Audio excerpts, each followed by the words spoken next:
Bonjour à tous. Alors, pour cette deuxième problématique, une maman m'a contactée, une maman de 3 petites filles, petites et grandes, parce qu'elles ont 12, 9 et 3 ans. Le problème, c'est l'entente au sein de cette fratrie, même de cette sororité, on pourrait dire, vu qu'il ne s'agit que de sœurs. Il s'agit surtout d'un problème avec la dernière qui a 3 ans, qui viendrait donc jouer de manière intempestive et sans l'autorisation de ses sœurs dans leur chambre et avec leurs jouets.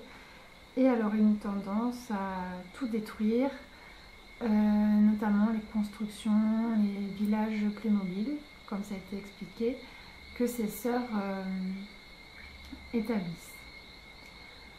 La maman est complètement dépassée, elle finit toujours par se fâcher, tout le monde est en colère. Le quotidien devient apparemment invivable parce que les conflits sont journaliers. Donc elle m'a demandé des astuces pour pouvoir gérer ces conflits de façon plus sereine.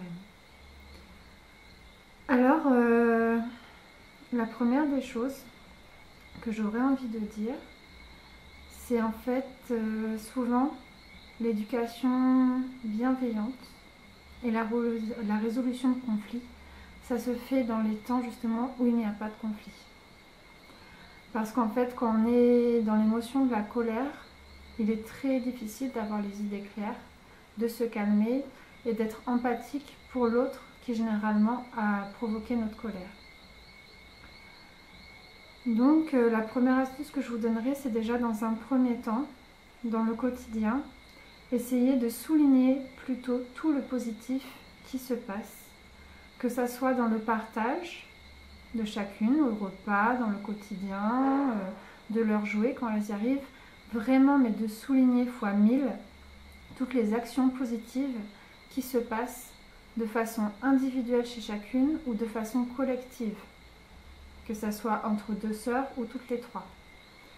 Elles auront plus tendance à vouloir solliciter des réponses positives si elles en ont davantage. Les enfants, tout ce qu'ils souhaitent en fait de leurs parents, c'est des réactions. Ensuite, qu'elles soient positives ou négatives, ça vient en second plan. Mais l'enfant a un besoin vital d'être en interaction avec ses parents. Donc si les seules sources d'interaction qu'il trouve sont de manière négative, ce n'est pas grave. Ce qui compte le plus pour lui, c'est d'avoir une interaction. Donc le but, c'est essayer de renverser la vapeur, comme on peut dire, et de donner davantage d'interactions positives que négatives. Moins souligner les actions négatives et faire beaucoup plus de remarques positives. Ensuite, également à mettre en place, c'est ce qu'on appelle les gestions de conflits. Là, le conflit étant vraiment récurrent, je pense qu'il faut vraiment mettre en place comme un plan où vous vous dites peut-être une fois par semaine, vous réunissez et vous voyez l'évolution du conflit. Bien sûr, en ayant d'abord établi une discussion comme je vais vous expliquer après. Donc ça pourrait être un point, je vais y revenir tout à l'heure. Donc justement, sur le moment de la crise, du conflit, on a généralement tendance à arriver, débouler dans la chambre, le lieu du crime, et de vouloir chercher qui a tort, qui a raison. Et en fait, c'est là le problème, c'est que il n'y a ni de tort, ni de raison. Parce qu'en fait, chaque enfant aura sa vérité, son point de vue.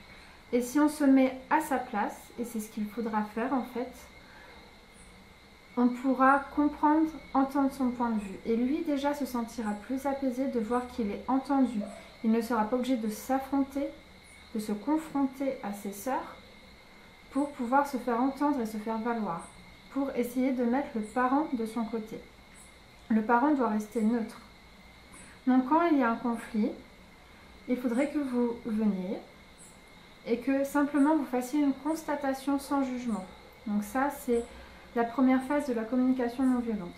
Donc par exemple, vous allez arriver et vous allez dire, bon, alors, quand vous vous disputez comme ça, j'ai l'impression qu'il y a un problème, par exemple. D'accord? Ou quand j'entends des cris, j'ai l'impression que vous avez besoin d'aide. D'accord? Ou j'ai l'impression que vous ne vous entendez pas. Est-ce que vous voudriez m'expliquer pourquoi? D'accord? Donc là, ça va être la deuxième étape où vous allez donc donner la parole à chacune d'entre elles de façon pleine et entière. C'est-à-dire vous n'intervenez pas, ne dites pas non, c'est pas vrai, je sais que c'est pas comme ci, je sais que c'est pas comme ça, tu mens. Non. On laisse, et les autres sœurs doivent respecter aussi, leur tour va venir, d'accord? Chacune doit avoir son temps de parole et vous le recevez et l'acceptez totalement. Ensuite, vous allez essayer de reformuler ce qu'elles disent une à une. Par exemple, ah toi tu avais envie de jouer avec tes sœurs, ah oui mais toi tu avais plutôt envie de jouer seule, et puis toi tu avais fait une construction donc tu es déçue qu'elle soit détruite. Alors essayez en fait justement en reformulant que les autres sœurs entendent encore davantage et vont développer l'empathie et comprendre, se mettre au point de vue de leur autre sœur. D'accord? Ensuite vous allez du coup poser la question. Alors comment est-ce qu'on pourrait faire pour que l'envie, par exemple, de la petite dernière de jouer avec vous ou avec vos jouets soit comblée et en même temps qu'elle ne détruise pas ce que vous faites. Alors oui, je m'imagine que c'est justement tout ce que vous voulez et que vous vous dites oui, c'est bien beau, mais justement, comment on fait? Alors déjà, en fait, en avançant comme ça, il serait bien de laisser en premier lieu la place et la chance à vos filles pour qu'elles trouvent elles-mêmes une solution. Si vous voyez que ça ne fonctionne pas, qu'elles n'arrivent pas à en trouver, vous pouvez vous-même en suggérer. Par exemple, notamment parce que vous m'avez donné l'exemple du village Playmobil, je ne sais pas si votre fille en a, mais peut-être qu'elle aussi en voudrait. Et qu'elle fasse une construction à côté de ses sœurs. Et que, avant de jouer, elle définisse des règles à suivre. Nous, on fait notre construction. Si toi, tu as besoin d'aide, on peut être là pour toi, pour t'aider à faire la tienne, par exemple. Ça peut être les mêmes Playmobil. À 3 ans, je pense que ça ne pose pas trop de problème. Sinon, il y a une gamme pour les plus petits. Ça peut être une première solution. La deuxième chose à laquelle il faudrait voir, c'est peut-être au niveau de l'organisation du temps. Parce que justement, vous me parliez que généralement, ça se passait quand vous n'étiez pas disponible et que vous étiez à la cuisine. Donc c'est souvent des moments où les enfants ont faim, ils sont fatigués, fin de matinée, fin de journée. Donc où tout le monde est plus à cran, vous aussi certainement de par votre journée de travail. Et du coup, ils sont peut-être moins disposés justement pour pouvoir prendre sur elles pour jouer à 3. Donc essayez de voir avec elles d'organiser des moments. Par exemple en début de matinée, après la sieste, le week-end à certains moments où elles sont plus enclines à jouer ensemble car il n'y a pas la fatigue sur ces périodes-là, pour qu'elles ne sentent pas non plus délaisser leur besoin de jouer à 3, et c'est important aussi pour renforcer leur lien.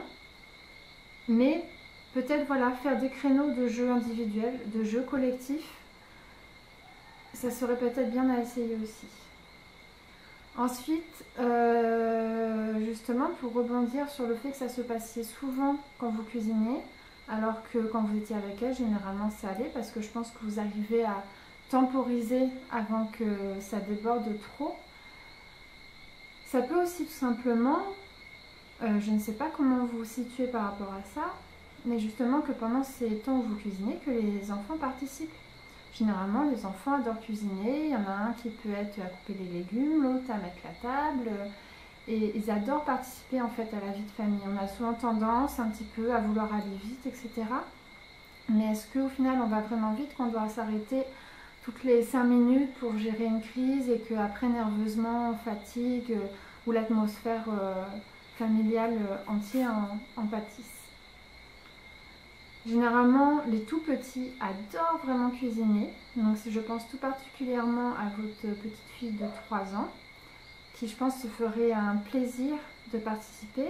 Et je pense que justement quand elle veut aller jouer avec les jeux de ses grandes sœurs, elle a envie de s'investir plus davantage dans une vie de grand également. Donc l'inclure davantage peut-être dans le quotidien et même des tâches ménagères, comme la cuisine ou mettre la table, débarrasser. les enfants se sentent valorisés. Donc je pense qu'elle a besoin d'être reconnue dans sa place aussi de petite dernière. D'autant que les deux grandes, du coup, sont plus rapprochées et peut-être qu'elles sentent plus de complicité et qu'elle a peut-être un petit peu tendance à établir un conflit parce qu'elle-même, peut-être qu'elle se ressent en conflit de façon indirecte avec elle. Même si votre petite a 3 ans, n'hésitez pas à verbaliser, expliquer les choses, notamment, comme je vous ai dit, pour les petites réunions que vous pourriez faire sur les gestions de conflits, en utilisant la communication non violente et l'écoute active. Elle est tout à fait capable de s'exprimer à sa manière et de recevoir aussi. Il faudra répéter, répéter. Je ne vais pas vous promettre que tout va changer du jour au lendemain, mais vraiment en réfléchissant avec ces quelques petites astuces, les conflits pourraient vraiment devenir moins intenses parce qu'ils se sentiront tous compris, reçus et acceptés dans leurs besoins et dans leurs émotions. Parce que généralement, c'est ça ce qu'il se passe quand le parent arrive. Comme je vous ai dit tout à l'heure, les enfants ont tendance à vouloir se faire valoir auprès du parent et avoir un gagnant et un perdant. Ah, aujourd'hui j'ai gagné, elle m'a cru, aujourd'hui tu as perdu, elle ne t'a pas cru. Donc le but, c'est vraiment de rester neutre pour qu'il n'y ait pas cette guerre en fait qui vienne envenimer davantage le conflit qui existe. Donc toujours accepter, croire tout ce qui est dit. Vous pouvez exprimer votre point de vue. Dans un premier temps, essayez de les laisser gérer, à trouver une solution une fois que chacune s'est exprimée ouvertement et dans le respect les uns des autres. Et si ça ne fonctionne pas, si elle ne trouve pas d'idée, je répète encore, vous pouvez en suggérer. Ça peut être des différentes chaque jour. Ce n'est pas parce qu'une solution que vous aurez trouvée un jour fonctionnera que le lendemain ça sera pareil ou que ça va durer 2 semaines. Des fois ça peut durer longtemps et des fois ça sera une solution vraiment durable. Donc justement sur ces temps, j'en ai déduit que c'était le soir, donc la fatigue, votre fatigue. Je pense que justement c'est trop difficile de par leurs âges et notamment de la dernière de gérer des temps à 3 qui vont être conflictuels par la fatigue de chacune. Ils n'auront pas la patience de supporter entre guillemets les incartades de chacune. Donc justement peut-être de diviser un petit peu les rôles, ou peut-être même faire, si vous n'arrivez pas, si vous ne vous sentez pas de gérer par exemple les 3 en cuisine en aide avec vous le soir, et bien de faire un calendrier qui tourne avec les 3 petites. Le lundi c'est la grande, le mardi la moyenne, le mercredi la petite par exemple. Pareil pour mettre la table, leur proposer. Si elles se sentent imposées comme s'il s'agissait d'une punition, bien sûr ça risque de ne pas fonctionner non plus. Il faut suggérer. Vous-même, je disais bien, faites des suggestions, n'imposez pas. Il faut qu'elles comprennent que vous êtes de leur côté à toutes les 3 de façon équitable. Qu'il n'y a pas une préférence pour la petite ou pour l'aînée ou pour la moyenne. Évitez également de mettre des étiquettes qui vont accentuer leur position, leurs ancrages sur ce qu'elles pensent ou ce qu'elles doivent être. D'accord ? Par exemple, toi tu es la coquine, toi tu es l'ennuyeuse, toi tu es celle qui met le bazar. Il faut essayer d'enlever tout ça pour que justement elles ne campent pas sur les positions, qu'elles s'ouvrent davantage et qu'elles ne jugent pas non plus justement leurs autres sœurs. Alors je vous invite à réfléchir un petit peu à ce que je vous ai proposé, à pourquoi pas continuer toujours en privé à me donner vos retours sur ce que vous avez pensé et aussi à sur la durée me dire ce qui a fonctionné ou pas. Je vous remercie pour votre confiance, pour votre participation et à bientôt. Au revoir.